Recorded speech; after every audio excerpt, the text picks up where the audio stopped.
Ancient civilizations the world over believed Earth to be the flat, immovable center of the universe, around which the heavens revolved daily cycles in perfect circles.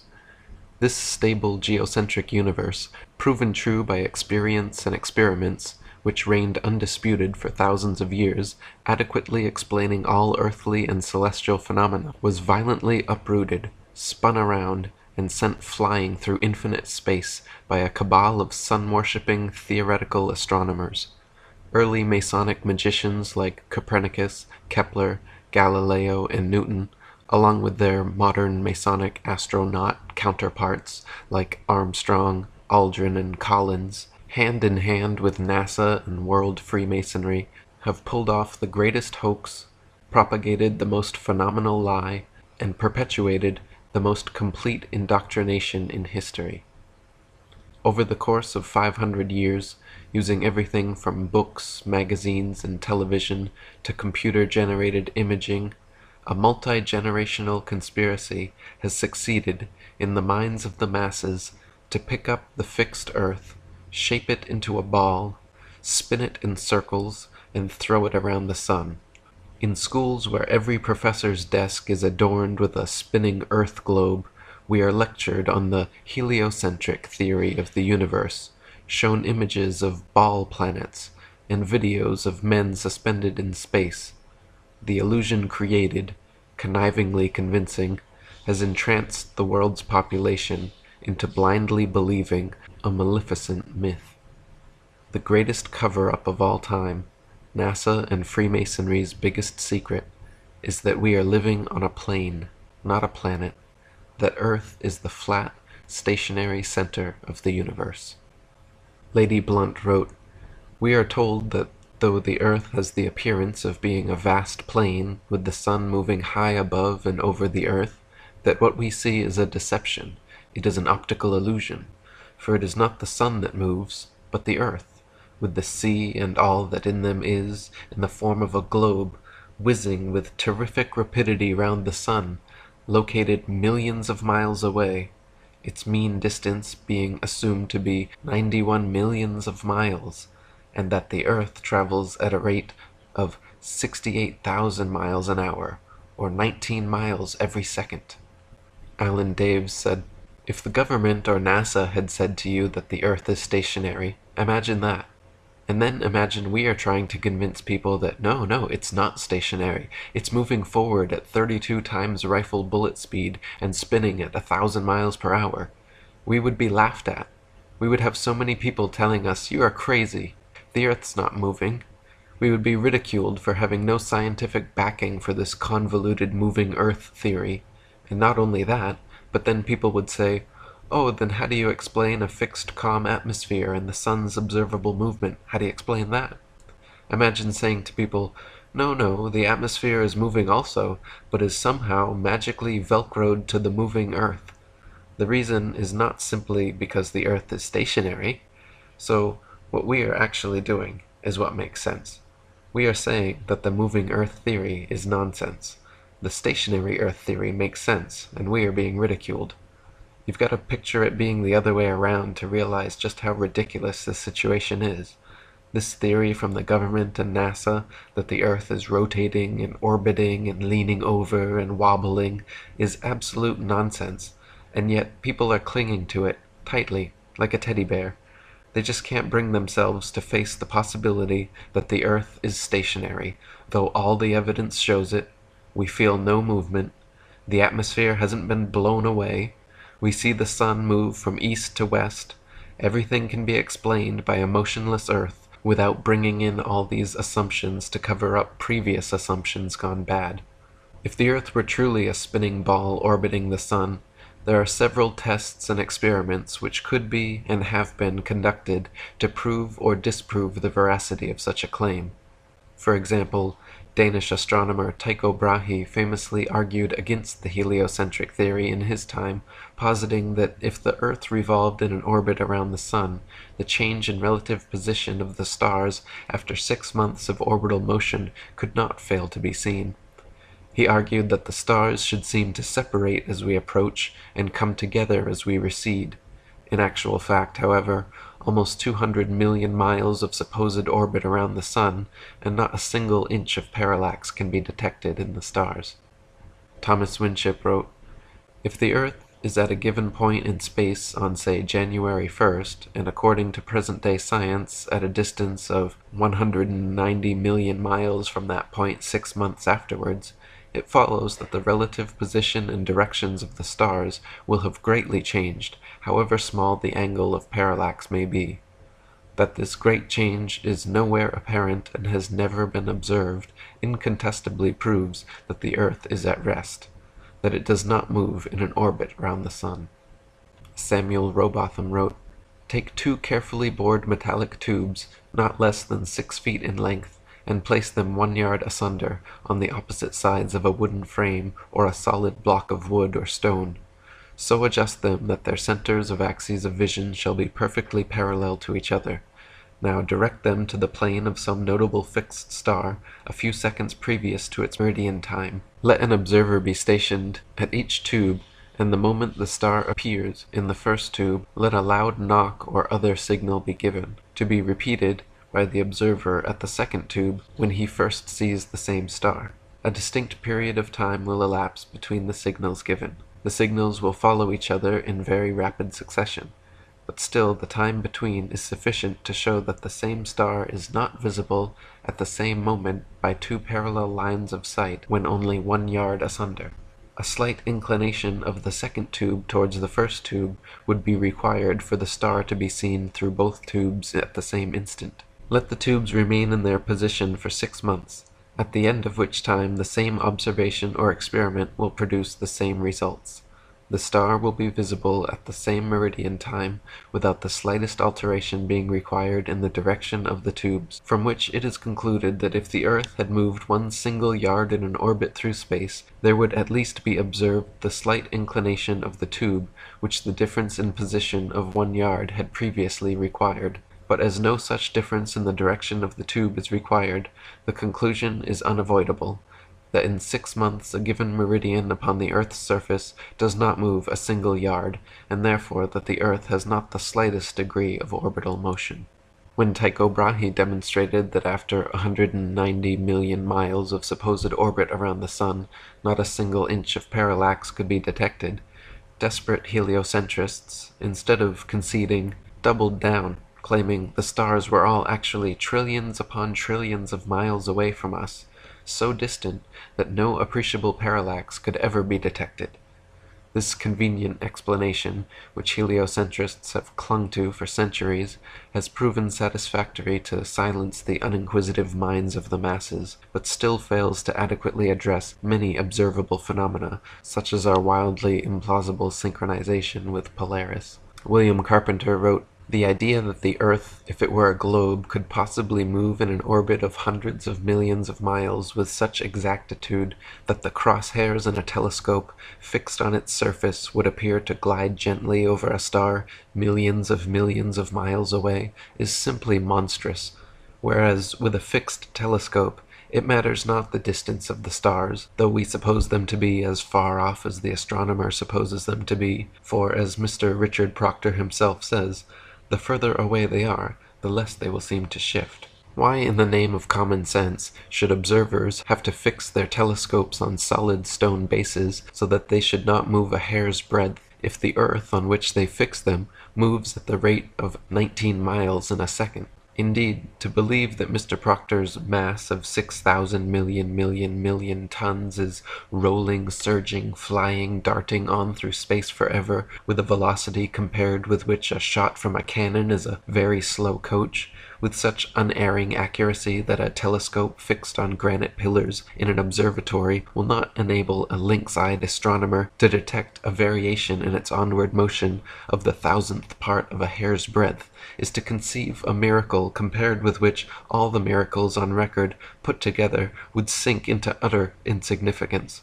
Captain R.J. Morrison, the late compiler of Zadkiel's Almanac, says, "We declare that this motion is all mere bosh, and that the arguments which uphold it are, when examined with an eye that seeks for truth, mere nonsense and childish absurdity."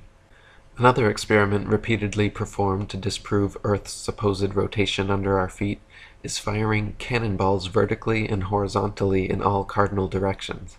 If the Earth were truly spinning eastwards underneath us, as the heliocentric model suggests, then vertically fired cannonballs should fall significantly due west. In actual fact, though, whenever this has been tested, vertically fired cannonballs perfectly aimed with a plumb line, lit with a slow match, shoot upwards an average of 14 seconds ascending, 14 seconds descending, and fall back to the ground no more than 2 feet away from the cannon, sometimes directly back into the muzzle.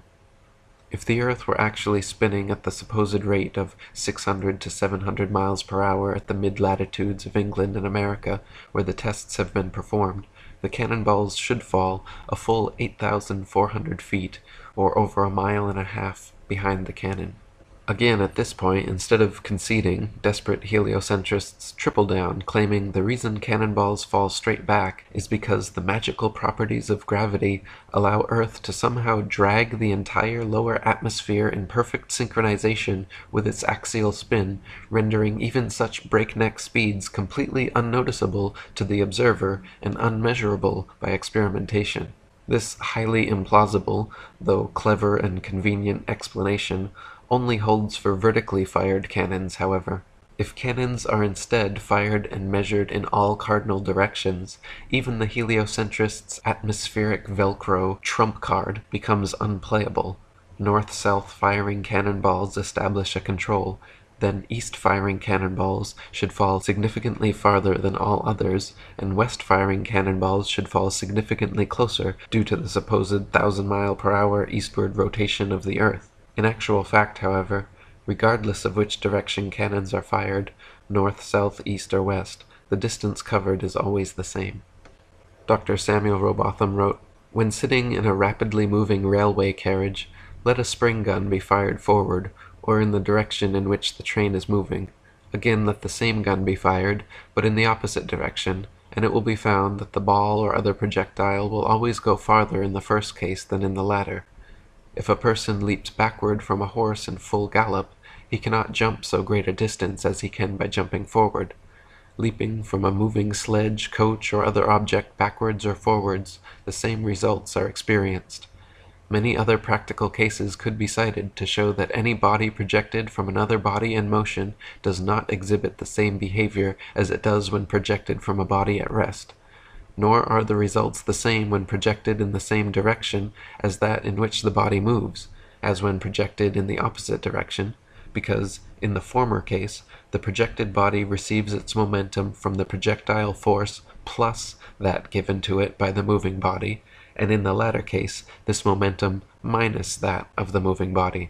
Hence it would be found that if the Earth is moving rapidly from west to east, a cannon fired in due easterly direction would send a ball to a greater distance than it would if fired in a due westerly direction. But the most experienced artillerymen, many of whom have had great practice both at home and abroad, in almost every latitude, have declared that no difference whatsoever is observable, that in charging and pointing their guns, no difference in the working is ever required. Gunners in warships have noticed a considerable difference in the results of their firing from guns at the bow when sailing rapidly toward the object fired at, and when firing from guns placed at the stern while sailing away from the object, and in both cases the results are different to those observed when firing from a ship at perfect rest. These details of practical experience are utterly incompatible with the supposition of a revolving Earth." William Carpenter wrote, "It is in evidence that if a projectile be fired from a rapidly moving body in an opposite direction to that in which the body is going, it will fall short of the distance at which it would reach the ground if fired in the direction of motion. Now since the Earth is said to move at the rate of 19 miles in a second of time from east to west, it would make all the difference imaginable if the gun were fired in an opposite direction. But as, in practice, there is not the slightest difference whichever way the thing may be done, we have a forcible overthrow of all the fancies relative to the motion of the Earth." During the Crimean War, the subject of artillery fire in connection with the Earth's rotation became a hotly discussed topic among military men, scientists, philosophers, and statesmen. Around this time, on December 20th, 1857, British Prime Minister Lord Palmerston wrote to the Secretary of War, Lord Panmure, stating, "There is an investigation which it would be important, and at the same time easy to make, and that is, whether the rotation of the earth on its axis has any effect on the curve of a cannonball in its flight. One should suppose that it has, and that while the cannonball is flying in the air, impelled by the gunpowder, in a straight line from the cannon's mouth, the ball would not follow the rotation of the earth in the same manner which it would if lying at rest on the earth's surface. If this be so, a ball fired in the meridional direction, that is to say, due south or due north, ought to deviate to the west of the object at which it was aimed, because during the time of flight that object will have gone to the east somewhat faster than the cannonball will have done. The trial might be easily made in any place in which a free circle of a mile or more radius could be obtained, and a cannon placed in the center of that circle, and fired alternately north, south, east, and west, with equal charges, would afford the means of ascertaining whether each shot flew the same distance or not. Several such experiments have since been performed and shown that projectiles fired in various directions on Earth's surface always cover comparable distances with no appreciable difference whatsoever. These results are entirely against the theory of a rotating, revolving world, and serve as direct empirical evidence for the stationary Earth. More evidence, similar to the cannonball experiment, is found in helicopters and airplanes. If the Earth were spinning several hundred miles per hour beneath our feet, helicopter pilots and hot air balloonists should be able to simply ascend straight up, hover, and wait for their lateral destinations to reach them. Since such a thing has never happened in the history of aeronautics, however, haughty heliocentrists must once again rely on Newton's magical atmospheric Velcro, claiming the lower atmosphere, up to an undetermined height, somewhere above the reach of helicopters, hot air balloons, and anything not built by NASA, is pulled perfectly along with the rotating Earth, rendering such experiments moot. Granting heliocentrists their atmospheric glue supposition helps them dismiss the results of vertically fired cannonball experiments, but does not and cannot help them explain away the results of horizontal cardinally fired cannonballs. Similarly, granting them their magic Velcro helps dismiss the results of hovering helicopter and hot air balloon experiments, but does not and cannot explain away the results of airplanes flying in cardinal directions. For instance, if both the Earth and its lower atmosphere are supposedly rotating together eastwards 1,038 miles per hour at the equator, then airplane pilots would need to make an extra 1,038 mile per hour compensation acceleration when flying westwards. North and southbound pilots would by necessity have to set diagonal courses to compensate. Since no such compensations are ever necessary, except in the imaginations of astronomers, it follows that the Earth does not move. Gabrielle Henriette wrote, "If flying had been invented at the time of Copernicus, there is no doubt that he would have soon realized that his contention regarding the rotation of the Earth was wrong, on account of the relation existing between the speed of an aircraft and that of the Earth's rotation. The distance covered by an aircraft would be reduced or increased by the speed of the rotation according to whether such aircraft traveled in the same direction or against it. Thus, if the Earth rotates, as it is said, at 1,000 miles an hour, and a plane flies in the same direction at only 500 miles, it is obvious that its place of destination will be farther removed every minute. On the other hand, if flying took place in the direction opposite to that of the rotation, a distance of 1,500 miles would be covered in 1 hour, instead of 500, since the speed of the rotation is to be added to that of the plane. It could also be pointed out that such a flying speed of 1,000 miles an hour, which is supposed to be that of the Earth's rotation, has recently been achieved, so that an aircraft flying at this rate in the same direction as that of the rotation could not cover any ground at all. It would remain suspended in mid-air over the spot from which it took off. Since both speeds are equal, there would, in addition, be no need to fly from one place to another situated on the same latitude. The aircraft could just rise and wait for the desired country to arrive in the ordinary course of the rotation, and then land. The heliocentric theory, literally flying in the face of direct observation, experimental evidence, and common sense, maintains that the ball Earth is spinning around its axis at 1,000 miles per hour, revolving around the Sun at 67,000 miles per hour, while the entire solar system rotates around the Milky Way galaxy at 500,000 miles per hour, and the Milky Way speeds through the ever-expanding universe at over 670 million miles per hour, yet no one in history has ever felt a thing. We can feel the slightest breeze on a summer's day, but never one iota of air displacement from these incredible speeds. Heliocentrists claim with a straight face that their ball Earth spins at a constant velocity, dragging the atmosphere in such a manner as to perfectly cancel all centrifugal, gravitational, and inertial forces, so we do not feel the tiniest bit of motion, perturbation, wind, or air resistance. Such backpedaling, damage control, reverse-engineered explanations certainly stretch the limits of credibility in the imagination, leaving much to be desired by discerning minds. David Wardlaw Scott wrote, "Dear reader, do you feel the motion? I trow not, for if you did, you would not so quietly be reading my book. I doubt not you have been, like myself, on a railway platform when an express train rushed wildly past at the rate of 65 miles per hour, when the concussion of the air almost knocked you down. But how much more terrible would be the shock of the Earth's calculated motion 1,000 times faster than the speed of the railway express." Thomas Winship wrote, "Let imagination picture to the mind what force air would have which was set in motion by a spherical body of 8,000 miles in diameter, which in 1 hour was spinning round 1,000 miles per hour, rushing through space at 65,000 miles per hour, and gyrating across the heavens. Then let conjecture endeavor to discover whether the inhabitants on such a globe could keep their hair on. If the earth globe rotates on its axis at the terrific rate of 1,000 miles per hour, such an immense mass would of necessity cause a tremendous rush of wind in the space it occupied.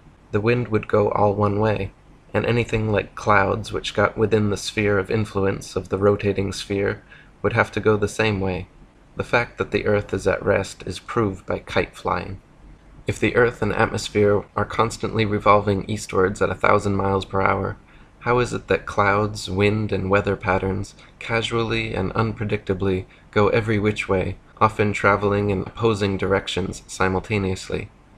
Why can we feel the slightest westward breeze, but not the earth's incredible supposed 1,000 mile per hour eastward spin? And how is it that the magic velcro of gravity is strong enough to drag miles of Earth's atmosphere along, but weak enough to allow little bugs, birds, clouds, and planes to travel freely unabated in any direction? David Wardlaw Scott wrote, "What about the lark which at early morn soars aloft, trilling its lays of luscious melody? Why was it not swept away in the tumultuous atmosphere? But it still continues singing in happy ignorance of any commotion in the heavens. Who has not noticed on a calm summer day the thistledown floating listlessly in the air, and the smoke ascending straight as an arrow from the peasant's cottage?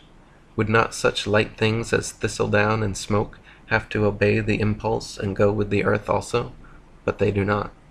Dr. Samuel Robotham wrote, "If the atmosphere rushes forward from west to east continually, we are again obliged to conclude that whatever floats or is suspended in it at any altitude must of necessity partake of its eastward motion.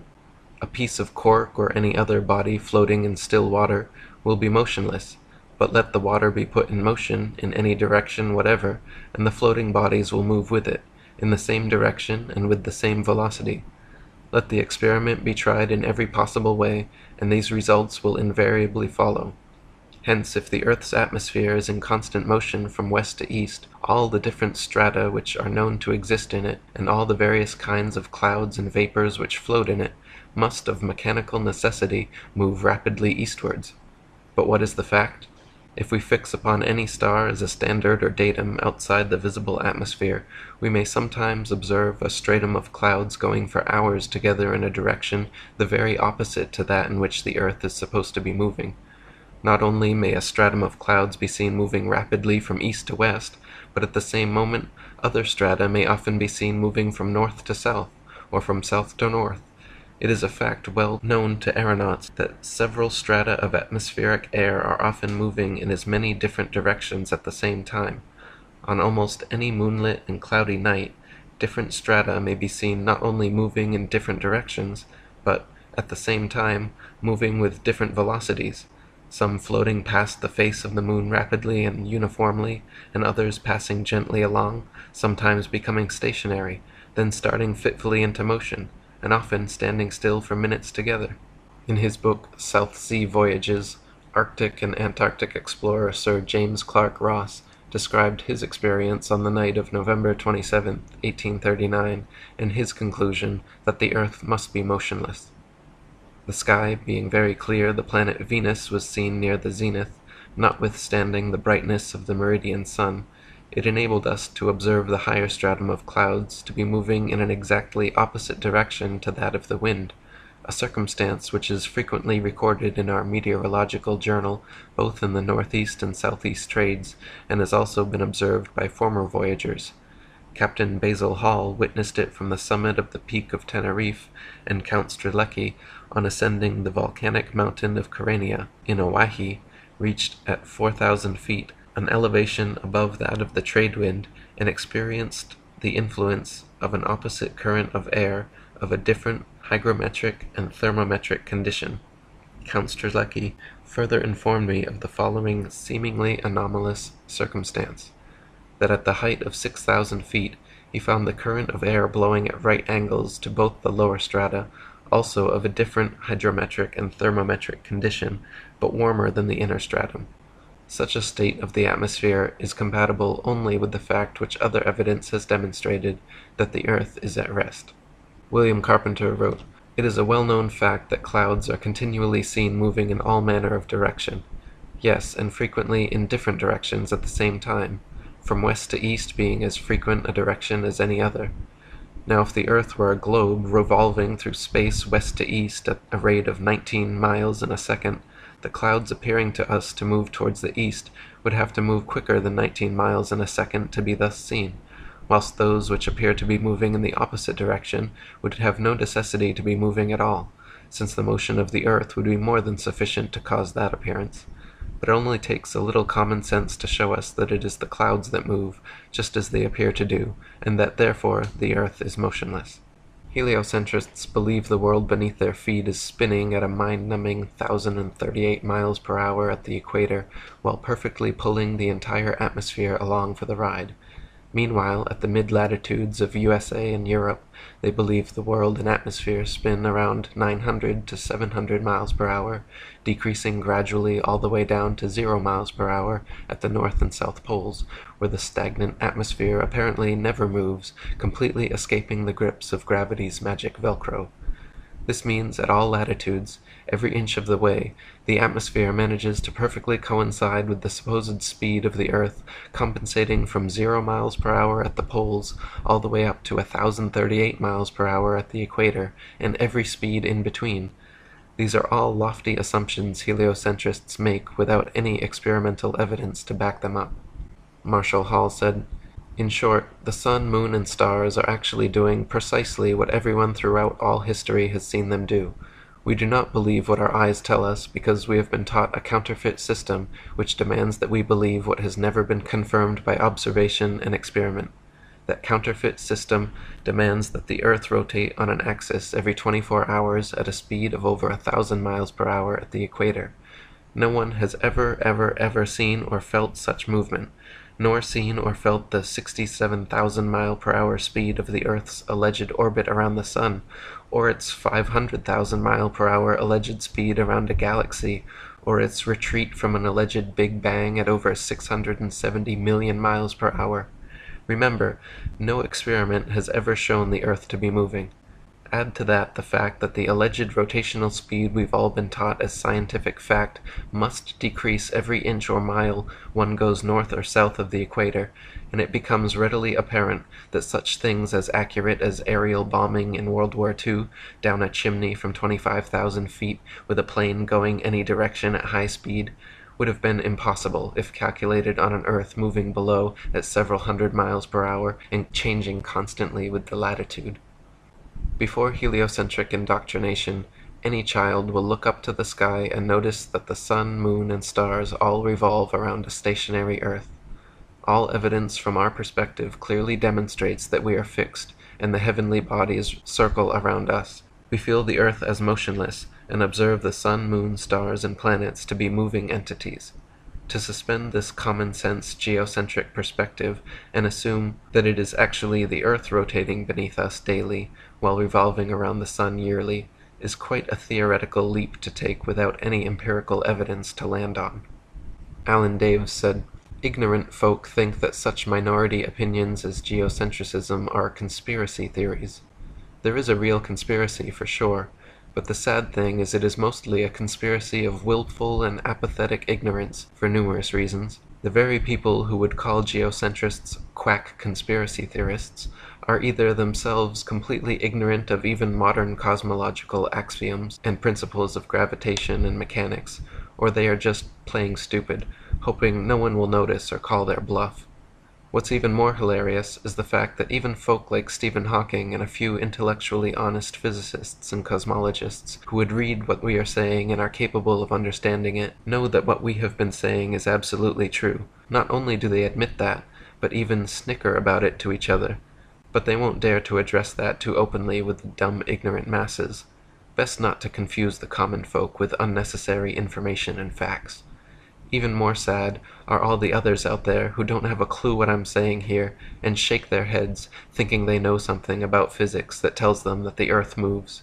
If only they studied the textbooks and peer-reviewed papers a little closer, they would realize just how absolutely ignorant with a capital I that argument really is.